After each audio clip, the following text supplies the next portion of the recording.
You know, when people talk about the end of the world, most of the time it feels like some Hollywood plotline. It's wrapped up in explosions, meteors, aliens, AI revolts, or whatever new apocalypse Netflix can put on screen.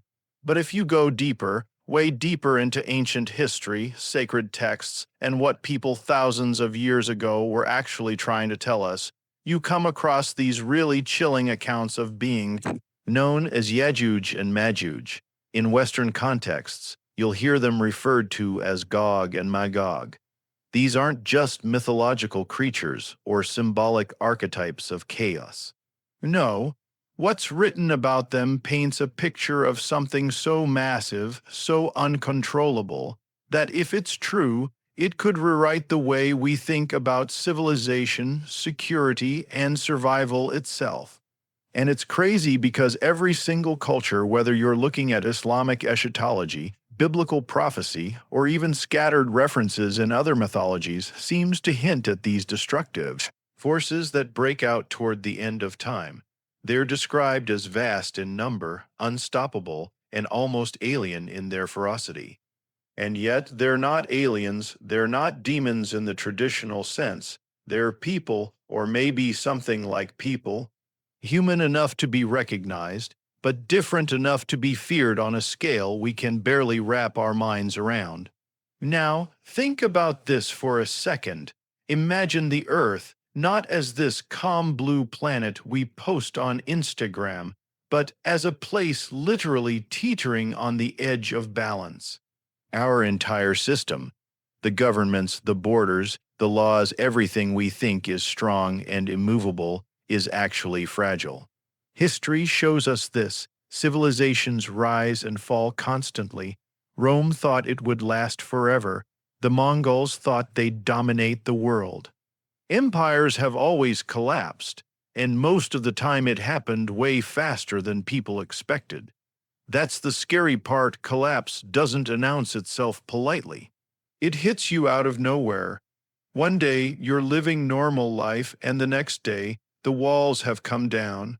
And Yajooj and Majooj are described as the ultimate collapse. They're not just raiders, they're not just armies, they're not even like modern wars. They're something beyond comprehension. The Prophet Muhammad, peace be upon him, spoke about them in terms that give you chills. He said they would break free one day from a barrier, a massive wall, built to contain them since ancient times. A wall so great it became legendary, built by a figure known in the Quran as Dajjal, Karnain, a man of immense power and wisdom, who knew the danger these people posed to the entire planet. He sealed them away between two mountains, reinforced the barrier with iron and molten copper, something that seemed unbreakable. And yet, at the end of times, the texts say that barrier will fall. And when it falls, all hell breaks loose.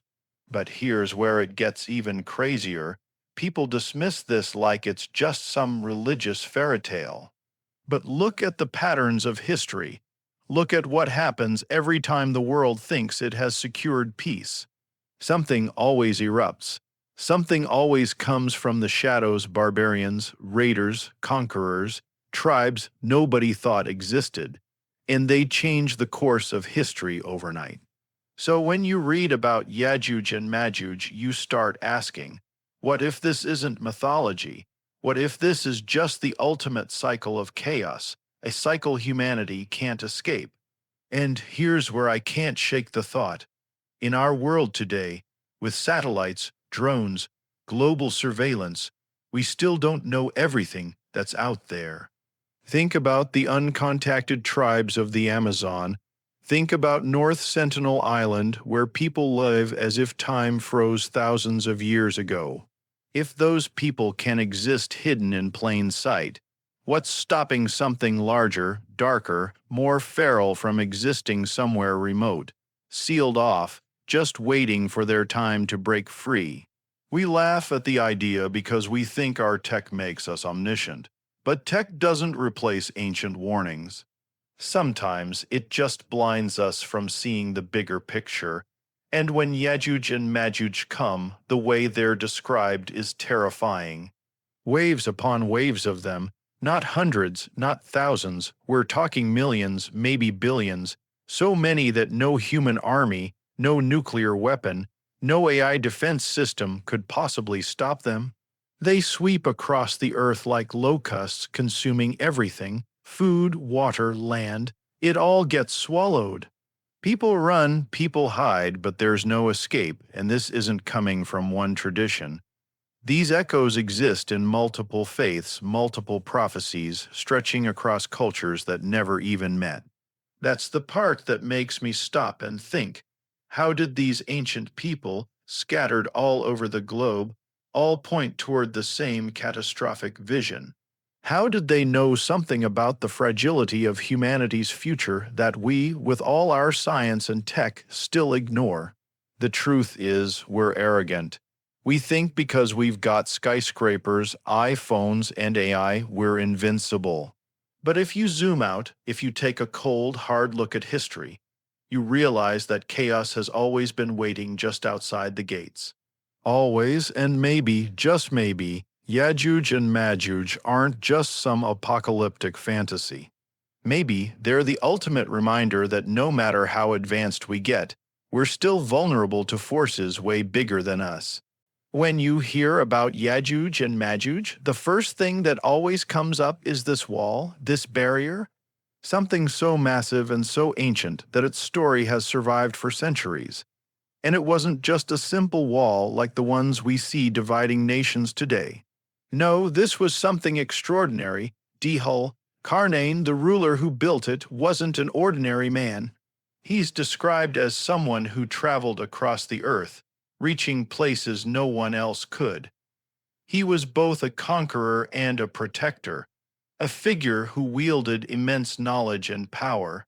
And when people came to him, terrified of Yajooj and Majooj, begging for help, he didn't just ignore them or try to fight the hordes head on. He did something bigger. He built a barrier that, according to tradition, was made of iron and reinforced with molten copper, wedged between two mountains, sealing these people in. Now imagine what kind of force you'd have to be dealing with for someone to go to such extreme lengths. We're not talking about keeping out a few raiders or some scattered tribes. We're talking about a threat so severe that the only solution was to lock them away from the rest of humanity entirely. That's like the ultimate quarantine. It makes you wonder what exactly were these beings like. Were they just savage humans, or were they something else entirely? And here's where it gets eerie. The accounts say that Yajooj and Majooj never stop trying to break through. Day and night they chip away at the wall, clawing, digging, pushing, constantly testing the barrier. But every time they get close, something resets. Something stops them until eventually, when the end of time approaches, they'll finally succeed. That image sticks with you, millions of relentless beings working endlessly, generation after generation, to break free. It's like a nightmare you can't wake up from. Think about it. Human history has always been shaped by walls. The Great Wall of China, Hadrian's Wall, the Berlin Wall. Every single time, walls represent this human instinct to protect ourselves from what lies beyond. And yet, walls never last. They crumble, they fall, they're breached. Maybe the wall of Dajjal, Karnain, is still standing somewhere, hidden in a remote part of the earth, beyond our maps and satellites. Or maybe it's already weakening, unseen, waiting for the final crack.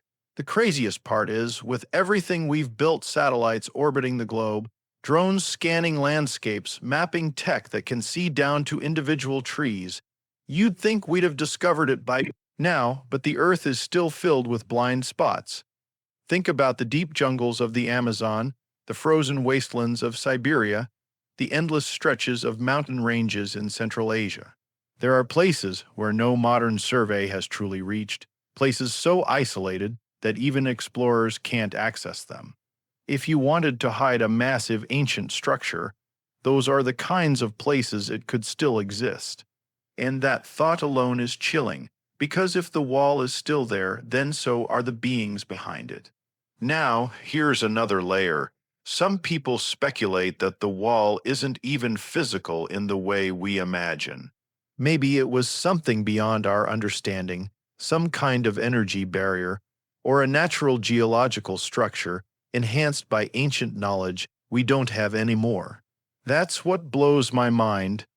Every time humanity looks back, we realize the ancients knew things we've forgotten.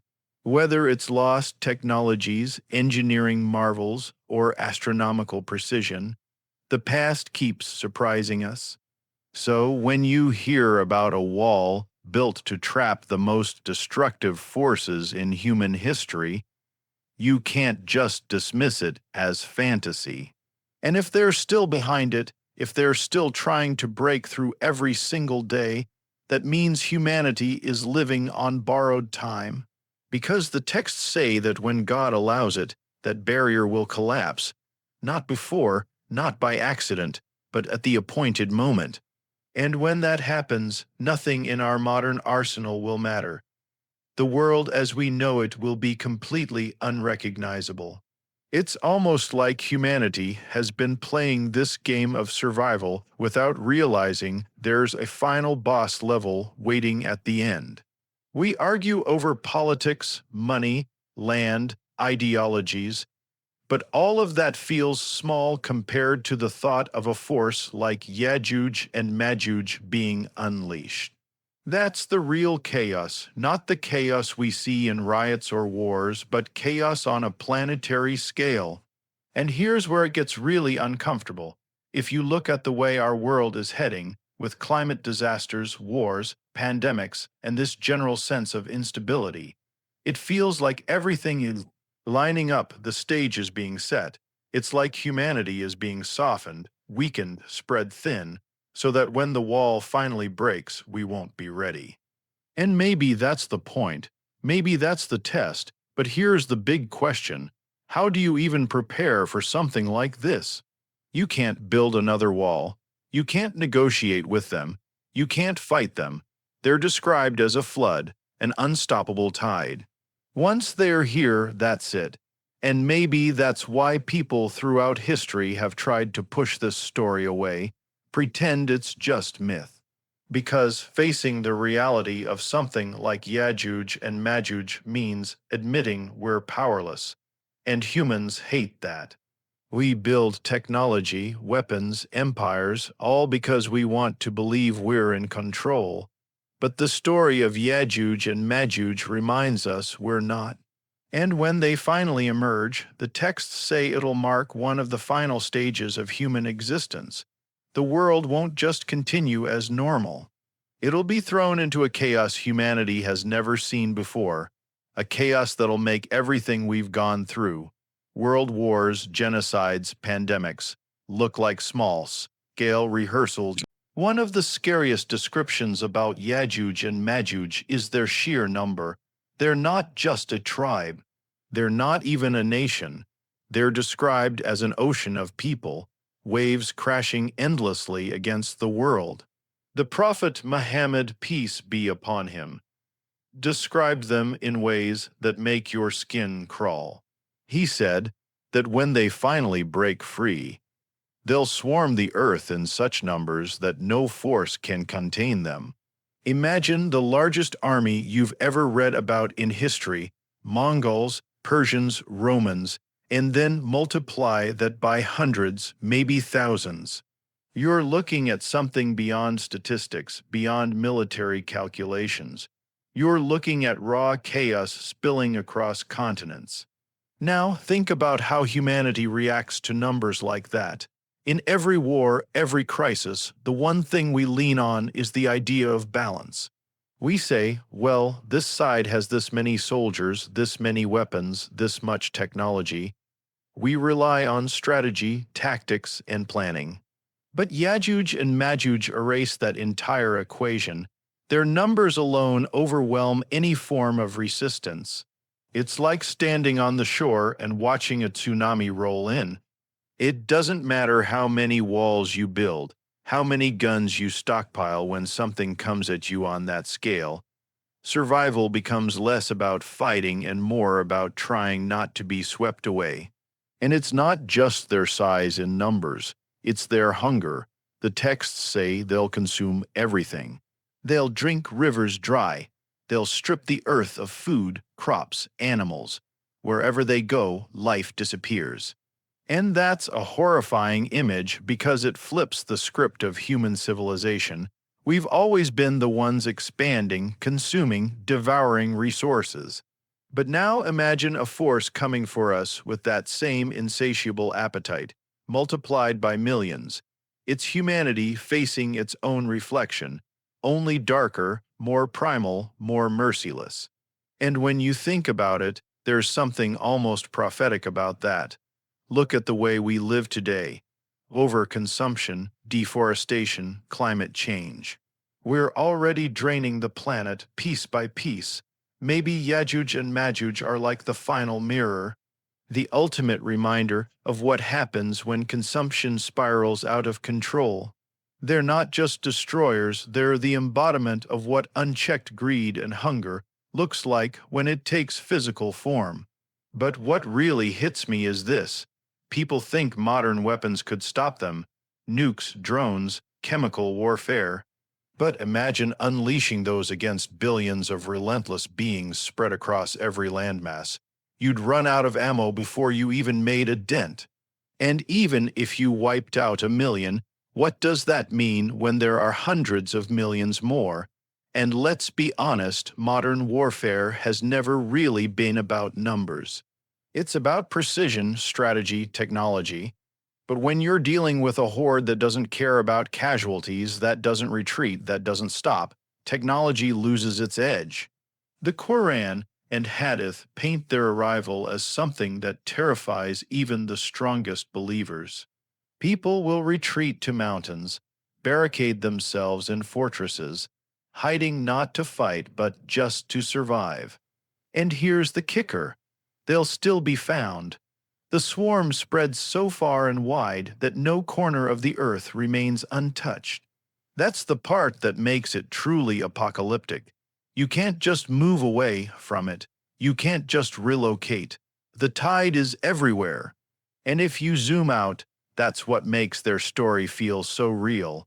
Because history is full of examples where civilizations collapsed not because of strategy, but because of overwhelming force. Look at the Mongol invasions, look at the Huns before them. Entire empires shattered because they couldn't withstand waves of people who didn't play by the same rules. Yajooj and Majooj are like the ultimate version of that pattern, the final invasion, the one nobody escapes. Here's another detail. Some narrations say that when they drink from rivers by the time the last group arrives, the river is already dry. That's the level of consumption we're talking about. Imagine waking up one morning and the Nile is gone, the Amazon is drained, entire lakes vanish overnight. Not because of climate change, but because this unstoppable flood of beings literally drank it away, and when the water is gone, they move on to the food. When the food is gone, they move on to the land. The world becomes a wasteland, stripped bare by their presence, and you can't help but wonder, what happens to the rest of humanity when resources vanish like that? Panic, chaos, desperation. We already saw what happened with something as small as the pandemic. Supermarkets emptied, people fought over toilet paper. Now scale that up to a global shortage of food and water, and combine it with the fact that it's caused by an unstoppable swarm sweeping the planet. That's not just collapse, that's extinction, level fear, and what's even more disturbing is that in the texts, they're not described as supernatural in the sense of being ghosts or spirits. They're human, or at least human-like, which means we're not talking about some alien invasion. We're talking about something closer to us than we'd like to admit. That's why they terrify people, because they're not the other. They're a distorted version of ourselves. And maybe that's why every tradition that mentions them talks about their coming as the sign of ultimate chaos. Because once they arrive, it's not about armies, borders, or nations anymore. It's about the survival of humanity itself.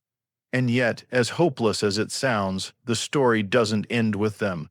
Because just when humanity is on the verge of collapse, something extraordinary happens, a moment of divine intervention that flips the script. So here's where it gets absolutely wild. Up until this point, everything about Yajooj and Majooj is pure despair.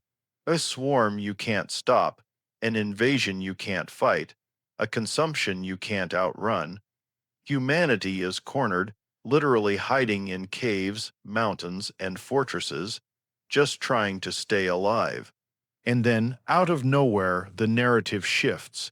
It's like the story itself admits. This isn't a fight humans can win.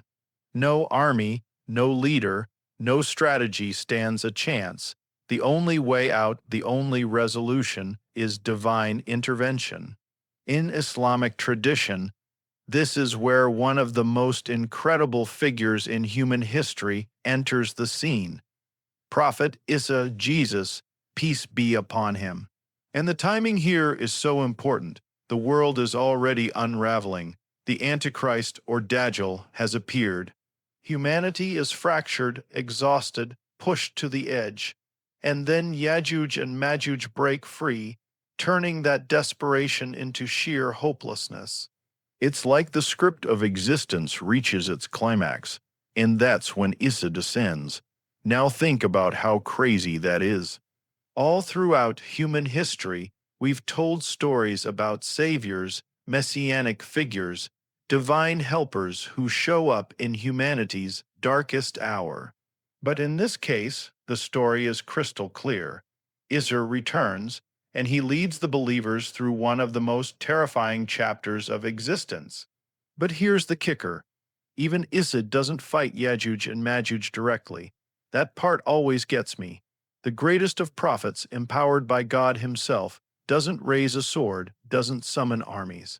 Because that's the point. Yajooj and Majooj aren't meant to be defeated by human hands. They represent chaos on such a massive scale that the only way they're stopped is through an act of God. According to the narrations, Isa and his followers retreat to Mount Tur, a mountain fortress where they hold out as Yajooj and Majooj swarm the earth. And the scene is described in chilling detail. The believers are cornered, food supplies dwindle, and they're pushed to their limits. Meanwhile, Yajooj and Majooj run rampant, drinking rivers dry, devouring everything in sight, even boasting about how they've conquered the world. Some narrations say they even look to the sky and claim they've dominated heaven itself. That's the level of arrogance they reach. And then it happens. Divine intervention strikes in a way no one sees coming. God sends a disease, a worm-like creature that invades their necks, and within a night, the entire horde collapses. Think about that. Not through war, not through nukes, not through technology, but through something as small and invisible as a parasite. A biological strike from the Creator himself. It's poetic in a way. The unstoppable force, the greatest swarm humanity has ever seen, wiped out by something microscopic. And you can almost feel the symbolism there.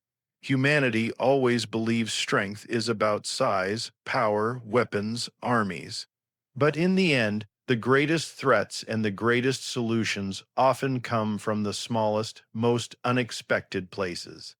Just like a virus can shut down the entire modern world, a tiny worm ends the chaos of Yajooj and Majooj. It's humbling. It reminds you that power doesn't operate the way we think it does. Now imagine being there.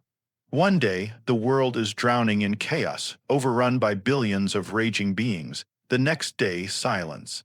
Bodies everywhere, the earth littered with the corpses of Yajooj and Majooj. And it's so overwhelming, so massive, that the stench of their dead fills the earth. People can't even breathe without gagging, and once again, divine help comes. Birds the size of camels descend from the sky, carrying away the bodies, cleansing the earth. It's surreal, almost cinematic, but also terrifying in how final it feels. And that's where you realize the real weight of their story. Yajooj and Majooj aren't just about destruction. They're about reminding humanity of its limits. We think we can control everything, that we're the masters of the planet.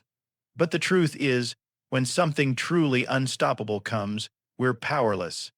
Our only hope is to recognize that power lies beyond us, that survival sometimes depends not on what we can do, but on what we can surrender to. In that surrender, that acceptance becomes the turning point.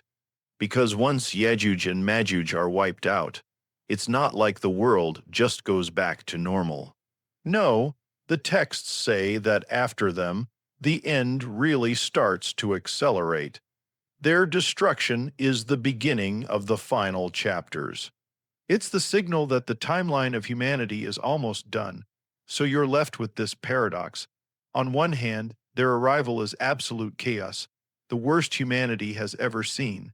On the other hand, their destruction is proof of divine mercy, a sign that even in our weakest, most desperate moments, we're not abandoned. That's the balance. That's the lesson hidden inside the nightmare. But the story doesn't stop there, because once Yajooj and Majooj are gone, once the world breathes again, the stage is set for the final act, the true unraveling of existence itself. And that's where the real chill hits you, because if Yajooj and Majooj were the storm, what comes after them is the flood. So here's the part that really shakes you. When the chaos of Yajooj and Majooj is finally over, you'd think humanity would breathe a sigh of relief, like the nightmare is finished. But the truth is, their destruction doesn't mark the end of the story. It marks the countdown, the signal that the clock is almost out of time. Because after them, the final unraveling begins, and that's what makes their story so haunting. It's not just about their chaos, it's about what follows. The texts describe this eerie calm after they're gone. The believers, led by Issa Jesus, peace be upon him, step out from their refuge. They see the earth stripped bare, emptied by the endless swarm that came before. And even though the world feels quieter, there's this heaviness in the air, like everyone knows they're living on borrowed time. It's like when a storm passes and the sky clears, but you can still feel that something even bigger is coming. That uneasy silence before the real finale. And in that moment, Issa leads with wisdom and justice. It's said that under him, humanity experiences a brief period of peace, a glimpse of what the world could have been if we weren't constantly at war with ourselves. Justice is restored, faith is renewed, and people finally start living with a sense of humility, recognizing what they just survived. But deep down, everyone knows this peace won't last forever. Because once Yajooj and Majooj have come and gone, the next events are unstoppable. The narrations say that after this period of peace, everything starts to collapse. Natural disasters intensify, the sun rises from the west, smoke covers the earth. Signs that the world itself is reaching its breaking point. And here's the chilling part: by the time the final trumpet is blown, humanity won't be debating, won't be denying. Everyone will know. The illusion of permanence will be shattered, and the reality of the end will stare us straight in the face. And that's where Yajooj and Majooj become more than just an apocalyptic tale. They become a symbol. A reminder that chaos always comes before clarity, that humanity's arrogance always leads to its reckoning. Because think about it, why are they described as consuming everything? Why are they unstoppable? Maybe it's not just about their physical presence. Maybe they represent what happens when humanity's greed, hunger, and restlessness spiral out of control. Maybe they're the reflection of us, magnified to a terrifying degree, and maybe that's why their story strikes such a deep chord. Because on some level we recognize them, and here's the other thought that lingers: the intervention that wipes them out wasn't human. It wasn't military, it wasn't technological, it was divine, and that's a reminder of how fragile we really are. No matter how much control we think we have over our governments, our economies, our science, there are forces out there that dwarf us completely. Forces that can't be bought, bribed, hacked, or bombed. Forces that remind us we're not the authors of the final chapter. So, when you hear about Yajooj and Majooj, it's not just some wild religious tale. It's a wake-up call. It's this ancient warning that chaos is always closer than we think, that walls eventually break, that floods always come. And it makes you look at the world today with new eyes. The instability, the conflicts, the ecological collapse, it's all like tremors before the quake. Maybe these are the conditions that make humanity ripe for that final storm. Maybe the ground is already shaking beneath us, and we just don't want to admit it. And that's the thing: people laugh this off. They say it's superstition, just old myths. But those same people thought pandemics were ancient history, that global wars were behind us, that civilizations don't collapse anymore. Then reality slapped us in the face.